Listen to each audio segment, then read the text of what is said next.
Você aí, meu amigo, você nasceu sabendo andar, sabendo falar? Não? Então quer dizer que você já evoluiu alguma coisa.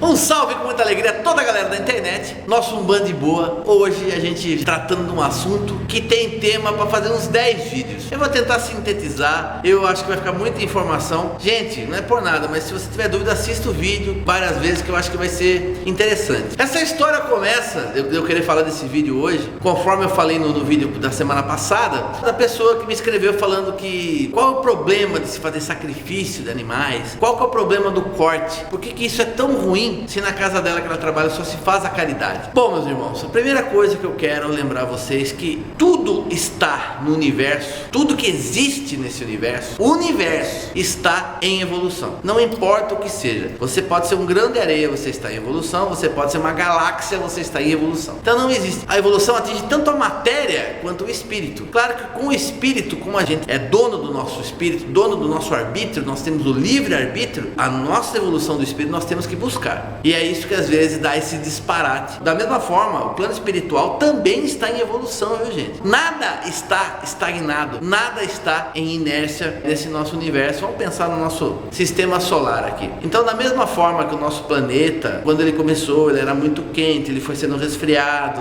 e etc e tal, daí foi gerando vida e uma série de coisas. Houve uma constante evolução. Da mesma forma, o ser humano, o homem, começou provavelmente como um ser mais rude, um ser mais selvagem, e também foi evoluindo para formas mais eretas, usando mais a psique, usando mais a razão, usando mais a capacidade mental dele, que é o que acabou gerando toda a evolução, que essa é a parte que a gente sabe. Daí o homem descobre o fogo, o homem descobre a roda, aí descobre o ferro, e aí as coisas começam a evoluir, sempre num passo cada vez mais rápido. E a evolução não muda para nada e para ninguém. Você querendo ou não querendo, você é obrigado a evoluir, você é empurrado a evoluir. E nós, enquanto espíritos, viemos aqui esse plano pra quê? Pra passear? Pra bater papo? Não, gente, a gente veio pra cumprir uma missão, pra resgatar erros de outras vidas, pra que consigamos uma melhor colocação espiritual, uma evolução espiritual, onde a gente fique num lugar acima, onde a gente cresça, onde a gente suba enquanto espírito, a gente se ilumine cada vez mais. Eu quero lembrar que nos últimos 100 anos, vamos pensar começo do século 20 pra cá, vamos pensar em 114 anos, também 2014, a humanidade ela nunca evoluiu tanto como nesses últimos 114 anos. E a gente passou por evoluções horríveis, como a descoberta da bomba atômica, bombardeio de Hiroshima e Nagasaki, que foi uma tragédia, mas foi através do desenvolvimento, não estou falando de evolução espiritual, mas da evolução tecnológica, e tantas outras coisas horríveis que o homem fez em nome da tecnologia e em nome da evolução. Mas se você compactar um pouco mais isso, você percebe que a gente cresceu. Hoje a gente tem carro que você estaciona pelo celular, você fala com uma pessoa do outro lado do mundo sem necessidade de gastar uma fortuna, sem gastar nada de telefone. Hoje você assiste televisão, você tem 100 canais à sua disposição. Hoje você tem a liberdade de entrar numa internet e ter toda a informação do mundo, seja inscrito, seja em vídeos como o YouTube. Então a gama de informação que o homem tem acesso hoje, ela é muito grande. Mas o que acontece é o seguinte, gente, não dá para você crescer só tecnologicamente se não houver um crescimento moral juntamente com a humanidade. E se você pegar no final da década de 50,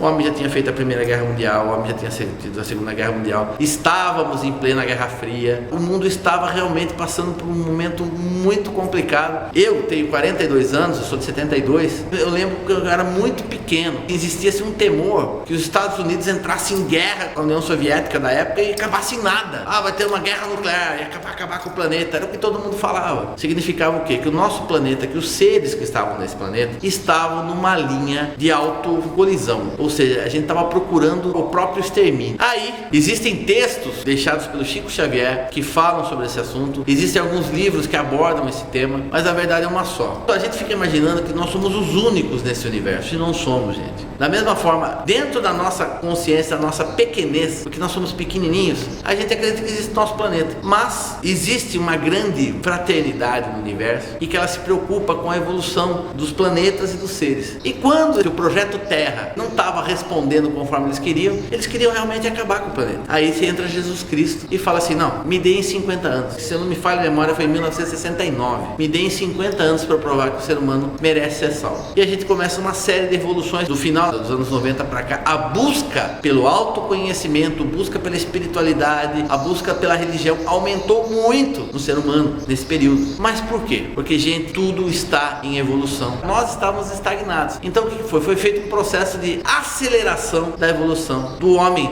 do ser humano, independente se é encarnado ou desencarnado, do nosso planeta. Para quem já leu esses livros, sabe que quando chega no final dos anos 90, começam a nascer as crianças índigo, que seriam os pioneiros da nova era. Então eles são os primeiros que já estão trabalhando aí, lançando mão para construir um mundo melhor, um novo mundo e um mundo melhor. E eles abrem um caminho para depois do ano 2000 em diante começam a chegar as crianças cristais. Essas crianças são as que eventualmente vão realmente colocar o nosso planeta Terra num lugar realmente melhor. E eu tô falando aqui, mas Márcio, mas um bando de boa não é de Umbanda. Tô falando de espiritualidade, gente. E a nossa Umbanda está inserida dentro de toda essa espiritualidade. E é importante que se saiba. Fora isso, para quem não sabe, isso que eu vou falar agora, gente, essa nova era, a pessoa fala, nova era de Aquário. Que raio de inferno é isso? Gente, nada mais é que um fenômeno astronômico. É uma coisa provada pela ciência. A nossa galáxia, Via Láctea, entrou na era de Aquários, deixou de estar na era de Capricórnio para entrar na era de Aquário. E o que significa isso? Porque, da mesma forma, a nossa galáxia também está em evolução e está em movimento. E neste movimento, ela adentrou nossa galáxia a uma coisa chamada Cinturão de Alcione. E o que vem a ser o Cinturão de Alcione? O Cinturão de Alcione é um cinturão de fótons. Poxa, Márcio, tá falando difícil hoje, hein? Cara, tô falando difícil pra caramba, mas quer saber o que é fóton? São como se fossem minúsculas partículas de luz. Vamos colocar dessa forma. Esse fenômeno astronômico, que é um fenômeno físico e científico, ele traz impactos do ponto de vista espiritual. Porque o que acontece? Quando o nosso planeta começou a entrar toda a galáxia, quando a Terra, acho que foi agora em 2012 que ela terminou de entrar dentro do cinturão de Alcione,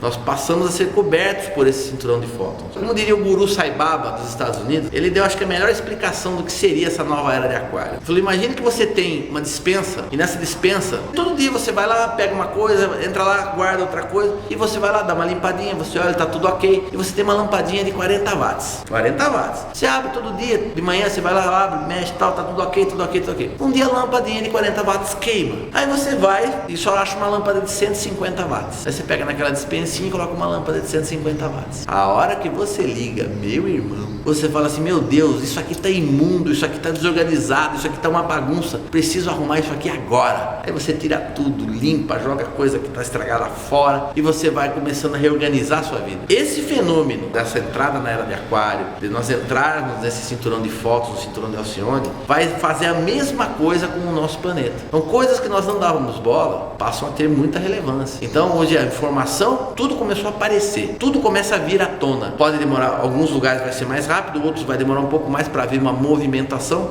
mas os seres humanos, as pessoas encarnadas vão se mexer para começar a modificação desse planeta. Eu não quero mais isso. O planeta está aquecendo, a gente precisa acabar com a geração de poluentes na atmosfera. Eu acendia a vela, arrasta as minhas velas e jogava no rio, não vou jogar mais. Você vê que começa uma mudança. Para você que trabalha, não importa a sua profissão, eu desafio você, se você trabalha há mais de 10 anos na mesma profissão, se não houve muitas modificações nesse período dentro da sua profissão, sejam elas técnicas, sejam elas por força da lei, essas modificações, essas evoluções estão acontecendo o tempo todo e em todos os âmbitos, inclusive a relação entre familiar, relações sociais, elas estão mudando e tudo está, como eu falo, em constante movimento, buscando a constante evolução. Depois de eu falar todo esse monte de baboseira que para você pode ser, mas tenho certeza que não é. Você fala: poxa, mas você não falou que tudo isso começou porque a menina escreveu para você que faz sacrifício na casa dela? Gente, a Umbanda nasceu em 1908 e a Umbanda, quando ela nasceu, ela foi, entre aspas, obrigada a se apropriar de alguns ritos do candomblé porque ela não tinha os ritos próprios. Então, fazer camarinha, o sacerdote, para se tornar sacerdote, ele fazia camarinha, ou seja, ele ficava isolado de 3 a 4 semanas ali para fazer os santos dele. Isso era uma coisa comum para ele sair de lá um pai de santo, vamos dizer assim. E para cada obrigação que ele ia fazer, normalmente se sacrificava um animal. Isso é para obrigação sacerdotal, não estou falando nem se for por causa de salvar a vida de uma pessoa. Mas então, o sacerdote ia lá, a obrigação para o orixá, ele tinha que matar um animal, tirar uma parte para deixar para aquele orixá. Era uma coisa usual, mas era um ritual de candomblé. Conforme as coisas foram evoluindo, a Umbanda mudou muito. No começo da Umbanda não existia a incorporação de baianos, incorporação de marinheiros, incorporação de boiadeiros, a incorporação do povo cigano, que a maior parte dos terreiros trabalha com essa linha, que é uma linha maravilhosa. Da mesma forma, começam a se mudar. Os cursos sacerdotais deixam de ser camarinhas para a Umbanda e passa a ter um rito próprio da Umbanda, que é com base teórica, que no candomblé não existia, e base também prática. Na hora de você fazer suas obrigações, é banido, é extinta a prática de você matar animais. Isso foi acontecendo até que mais ou menos inconsciente, tá, gente? Já vou explicar para você por que nós não fazemos mais sacrifício de animais. E tudo tem mudado, gente. Então, como eu falei, você pegava tudo que era resto espiritual, joga no rio. Hoje não jogamos mais. Antigamente a gente pegava, ia deixar uma oferenda na mata, deixava tudo que era tranqueira, lixo.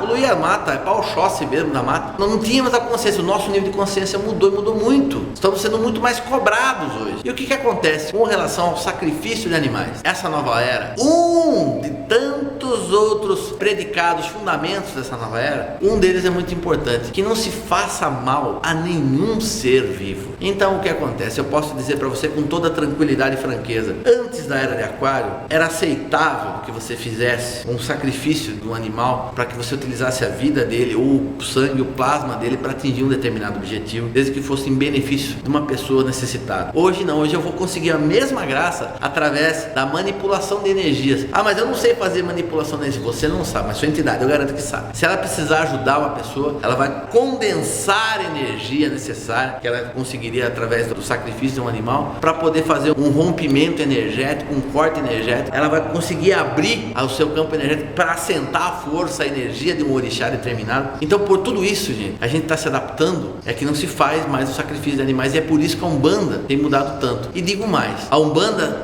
deve ser e sempre será a religião que vai acompanhar as modificações do mundo. Nós temos que nos adaptar. Não adianta você falar assim, mas eu faço isso há 500 anos. É a mesma coisa que eu chegar para você, meu filho, então você quer voltar para trás? Então é o seguinte, quando você tem, vamos supor, 30, você quer voltar a usar fralda? Não. Você quer voltar a usar chupeta? Não. Você quer dormir no berço? Não. Você quer não ter contato com homem ou com mulher nenhum? Não. Você, então, peraí. Então, eu não entendi. Porque ou você quer voltar para trás em tudo, ou você não quer voltar para trás em nada. Da mesma forma, para as pessoas, tradição é o que vale. A tradição é o que vale. Você já imaginou para fazer um macarrão, como que era 100 anos atrás? Você tinha que fazer a massa, você tinha que cortar a massa, você tinha que cozinhar a massa, você tinha que pegar o tomate, você tinha que fazer o molho. Hoje a gente faz um macarrão na casa da gente em 5 minutos. Gente, as coisas mudaram para melhor. Mas nós não podemos ficar arraigados com ensinamentos errados do passado. Os ensinamentos que valem de verdade, na minha visão, na minha forma de ver, são os ensinamentos dos grandes espíritos que passaram pelo planeta, tal como Jesus Cristo, Gandhi, Confúcio, Siddhartha Gautama, o Buda, São Francisco de Assis e por aí afora. Existem espíritos que, independente de serem da Umbanda, serem da espiritualidade, serem cristãos ou não, Santo Agostinho, que é considerado doutor na Igreja Católica, os textos dele são os mais espíritas que eu já vi na minha vida. Quem tiver oportunidade para ler os textos de Santo Agostinho, você fica bobo. Quantos anos faz que esse cara passou por esse planeta? Então existe o que você copiar de bom. O que é de ruim a gente não mantém, a gente substitui, a gente melhora. Nós temos capacidade, nós temos o dever e nós temos a missão. Nós estamos na Umbanda porque a Umbanda sim está se criando uma religião única. Hoje você percebe, irmão do candomblé, não me leve a mal, você vê o candomblé fazendo Umbanda, você vê o candomblé recebendo boiadeiro, candomblé que eu não suportava nem falar na palavra Egum, em espírito encarnar. Hoje ele recebe lá caboclo, ele recebe preto velho, ele recebe boiadeiro. O candomblé está se chegando perto da Umbanda, mas a Umbanda ela foi para um lugar que ela não volta mais para trás. E essa é a nossa religião, e é essa a nossa obrigação e a nossa missão. E eu tenho certeza que eu conheço várias pessoas que estão empenhadas em fazer da nossa Umbanda a religião onde nós vamos abrir os níveis de consciência e levar informação, levar bênção, levar graça cada vez mais para todos aqueles que precisam. E digo mais, nós vamos incrementar esse exército da nossa Umbanda, esse exército de irmãos de fé, de sacerdotes, meus irmãos sacerdotes, ele vai crescer cada vez mais, e nós haveremos, se Deus quiser, se Zambi, se Olorum permitir, de nos tornarmos uma das grandes religiões do nosso Brasil, e que haverá de mudar muito a compreensão das pessoas com relação à espiritualidade em todo o planeta Terra. Fechou, galera? Deu para entender? Esse era o vídeo de hoje. Galera, não fala mais nada, tem o card final, lá tem tudo, tem link para o que você quiser, para YouTube, para Facebook,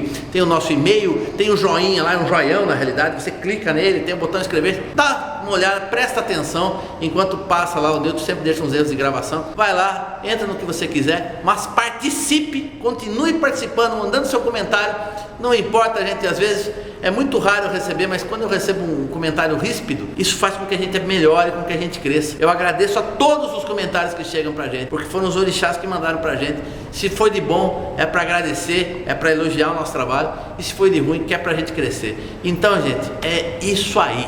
Esse foi o vídeo de hoje, e eu adorei fazer esse vídeo, não me pergunte o porquê. Eu quero que você fique de boa. E lembre, meu irmão, evolução é uma coisa que está acontecendo para tudo e para todos o tempo todo. Cabe-nos apenas a nos adaptar, a nos sintonizar nessa evolução.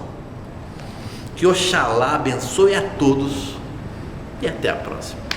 Olá a toda a galera que nos prestigia tanto no nosso Umbanda Boa. Eu gostaria de dar um recado aqui hoje, dar uma sugestão de leitura baseado no tema discutido pelo Márcio nesse programa. Eu escrevi um livro no final de 2011, uma história bastante interessante, uma pesquisa jornalística que eu fiz baseada no livro Não Será em 2012, escrito por Geraldo Lemos Neto, que foi um amigo particular de Chico Xavier e para quem Chico fez em 1986 muitas revelações que lhe eram trazidas por Emmanuel. Quando eu escrevi esse livro, eu ainda não era um bandista e fiz uma pesquisa de cunho jornalístico mesmo sobre o tema. Fui buscar em outras obras psicografadas pelo próprio Chico que falam sobre a forma como todo o universo e principalmente o nosso planeta Terra, como tudo é planejado no mundo espiritual para a sua evolução. Nestas revelações, Chico fala sobre os 50 anos de oportunidade que foram dados